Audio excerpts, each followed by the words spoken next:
been 6 weeks since my last movie review, and I'm coming back with a movie that's sure to be one of the best action movies of 2020.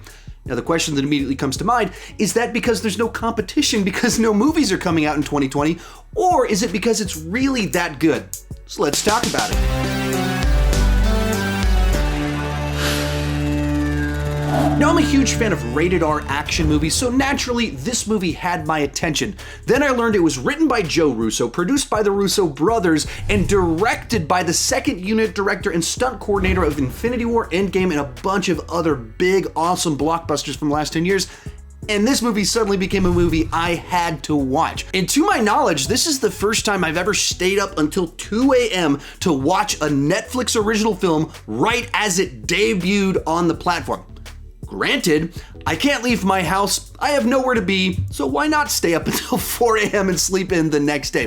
But what did I think about the movie? I'll tell you in just a second. Be sure to tell me what you thought down below in the comment section. Did you love it? Did you hate it? Is this your kind of thing, or not really for you? Let me know what you thought, and let's get started talking about the good. And the thing everyone is going to be raving about with this movie is the action, which is fantastic. There's probably gonna be a lot of comparisons to John Wick because both movies were directed by former stunt coordinators, second unit directors, and have a distinct style to them. But whereas John Wick is a little bit smoother and polished and stylized in the way the fighting is done, this one is more brutal and visceral. Both are shot excellently, both are choreographed wonderfully, but I think this one has a little bit more of that brutal intensity to it with the way that it kind of plays out. There's also a lot of variety in the action in this film. You have close corridor shootouts, you have big open city urban setting shootouts, car chases, you have hand-to-hand fights, you have knife fights,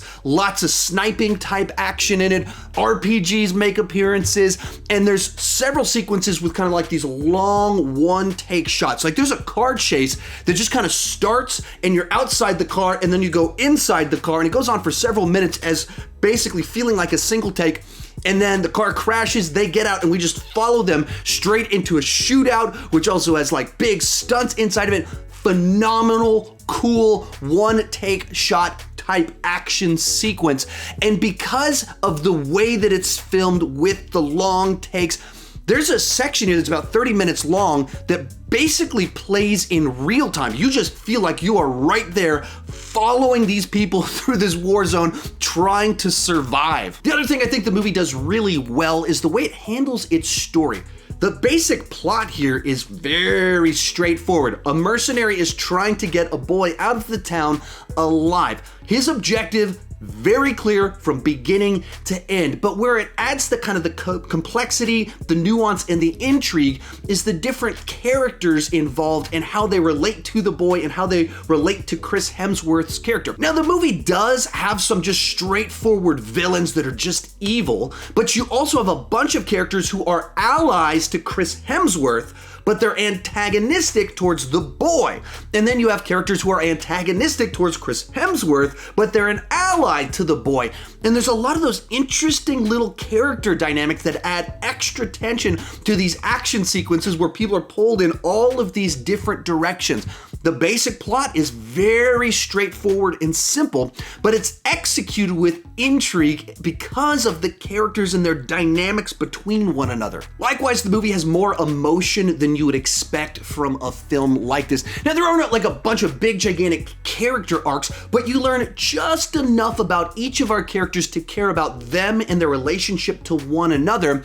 And we also kind of dive a little bit more into these side characters than you'd expect. Even some of the henchmen and assassins are given a little bit of meat for their characters. We see certain scenarios about why they're doing what they're doing and how they think about the job that they have. So you actually care when you see them get into the action, and maybe you don't want some of them to die even though they did some horrible things in the first half of the film, and other ones you really want to see them die by the end of the film even though you're a little bit compassionate towards them at the beginning.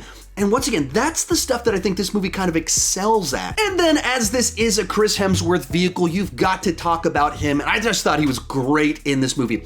Of course, we know that he can pull off action and be a leading man, but I think this kind of even upped the stakes of him as the action hero, because this is him doing real stunt work. He's not on a green screen. You're watching him actually doing fight choreography, falling over stuff, very much involved in the action. And then when it pauses for the character moments in the dialogue, he gets to really act as a broken man on this mission that's starting to see a little bit of humanity throughout what kind of takes place. And he doesn't rely on any of kind of his humor or his bag of tricks to make him likable. It's all just about the performance, and I really think he was the right man for this film. In general, I love R-rated action movies, and this one did not disappoint, and I can't wait to see what this director does next. But we've got to move on to the mixed aspects of this film.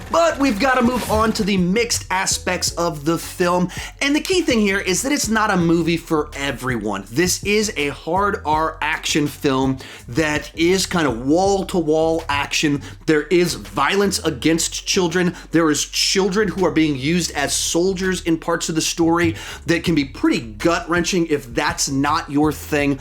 And if you're looking for kind of this deep character study or a plot-driven movie, that's not really what this is. It is an action movie for people that love to kind of have that visceral experience, the escapism of watching the action hero guy rescue someone and shoot a whole lot of people in the face. That is the sort of thing that I love. I loved that this movie got brutal and heart-wrenching at certain points in time. You feel the stakes. Like, they're not afraid to kill people off in this movie, and so it feels like a gut punch from the beginning to the end. But some people won't like it, especially the cruelty to children will be too much for some people.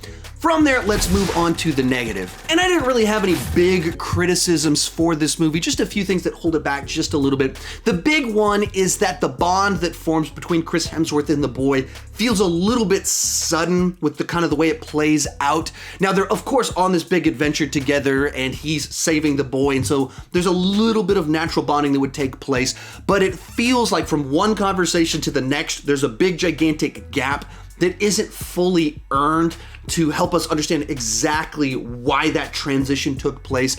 And so I think it needed just a little bit more in there, a little bit more dialogue to build the bridge from one place to the next. The other thing kind of holding it back, I think, is just its own ambitions. Once again, this isn't really a criticism, but it's not a movie that's trying to be the greatest action movie of all time. It's not trying to explore humanity or anything like that.